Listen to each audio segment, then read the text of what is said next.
So karma. Karma literally means action. So the way that the word is often used is actually incorrect.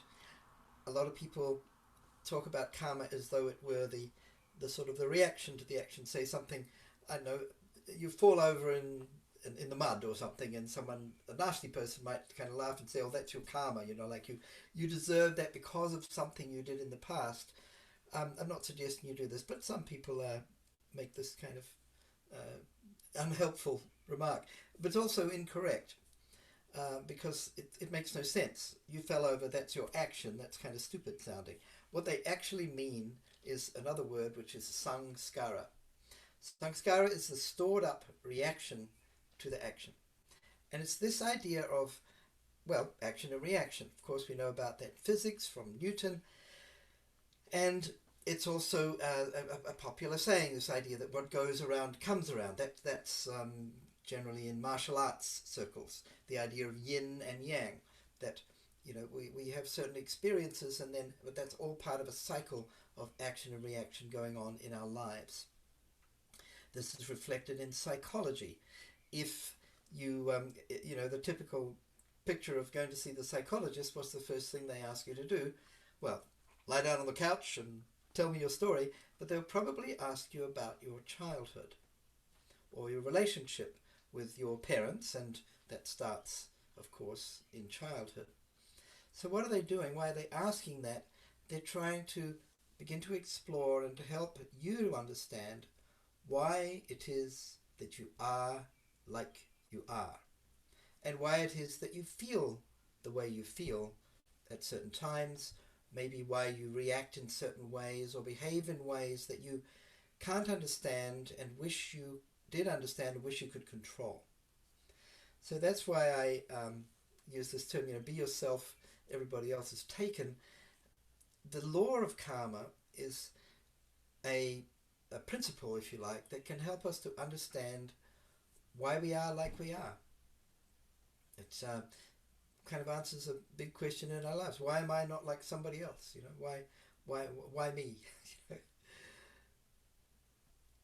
Now, the way that it works is a little bit like this. So we know that this law of action and reaction works in the physical universe. That's demonstrable. There's tons. There's a couple of centuries worth of empirical evidence to support that. But the same principle doesn't really apply in the mind on the psychic level. Well, it seems to. There's a story I heard about. It's a true story about a man who had a big problem with the color red. He couldn't stand the color red. And whenever he saw red, he would feel nervous and really react quite strongly, and he had no idea why. And so this was very restrictive. He couldn't wear red clothing. He couldn't join the Communist Party. He had a lot of problems as a result of his phobia about red. And so he went to a psychotherapist, and this therapist took him through a number of sessions and actually had him go into his childhood, and he had a memory, a very vivid childhood memory. And in this memory that he was going through, he remembered when he was very small, maybe 2 years old or something, he was playing with his toys, super happy, completely absorbed, just little kid, you know, by themselves, but really in a good mood. And he had a big brother, and little big brothers are sometimes a little bit naughty or a little bit mean to their little brothers. My big brothers were kind of nice to me, but this big brother was a little bit mean. Snuck up on the little brother and saw how happy he was and how peaceful, and thought, okay, I'm going to play a trick on him. Just crept up very quietly and then yelled at him, like it made a really horrible face and a really horrible sound, and like this. And the little kid turns around, he's totally freaked out. And the older brother was wearing red. This made such an impression on the little boy's mind that it remained. And thereafter, whenever he saw the colour red, he just felt that same fear and didn't know why. Because it left a very deep, you could say, a mental scar That's the easy way to remember the Sanskrit word samskara. It's like a scar on the mind. And that remained even years, decades later, until he's with the therapist and he went through it and he realized why, and that helped him to be free of it because he'd gone to the source of it and it released something. It released this kind of tension and the resulting irrational fear. So our friend was then able to go and see the band Simply Red and so forth.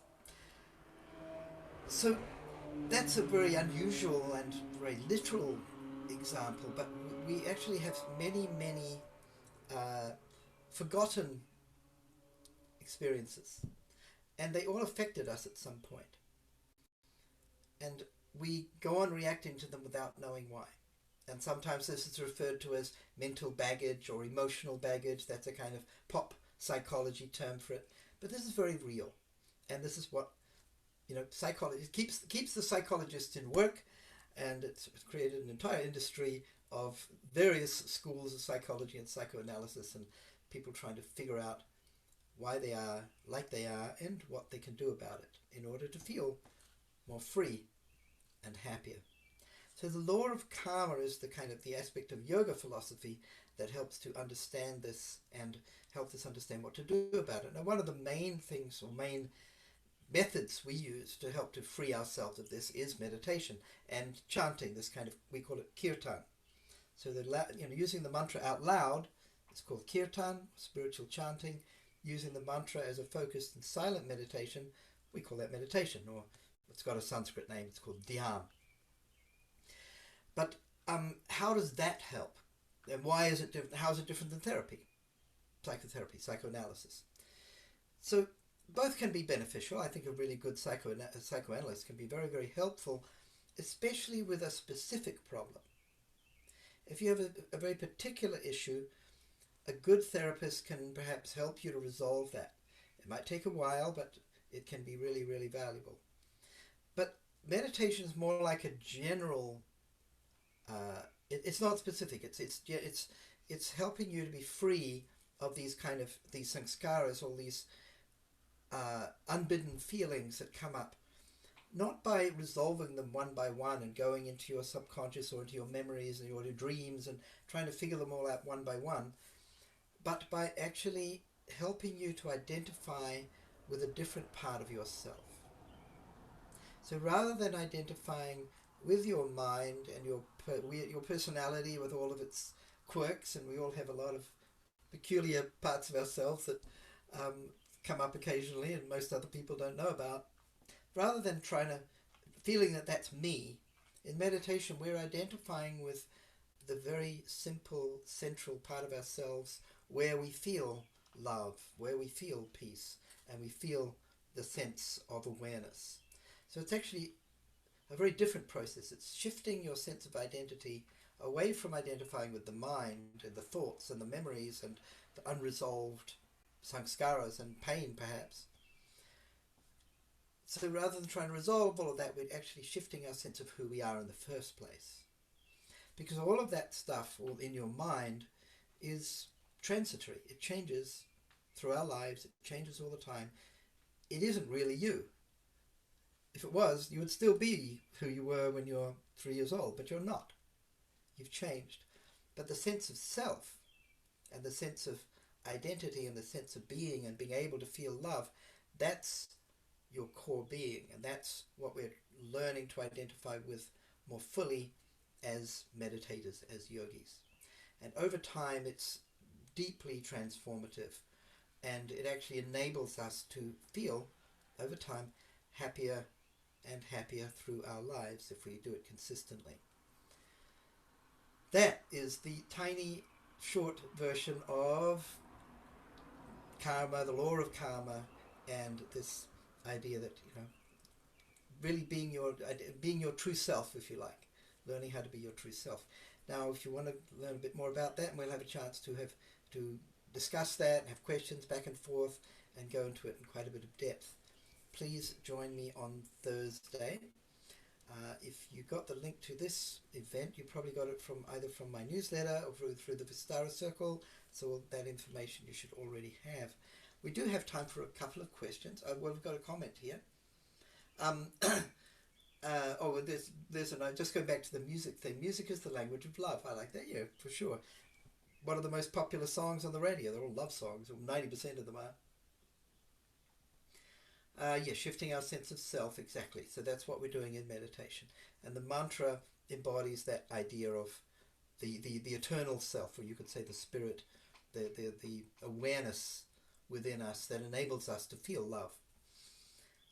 Means we're getting an idea of our deeper consciousness again. So we're going deeper, right? Rather than identifying with what's on the surface, which is where most, a lot of activity, some of it productive, some of it pleasant, some of it painful, but it's not permanent. It's all surface stuff, and it's always changing. The emotions, likewise.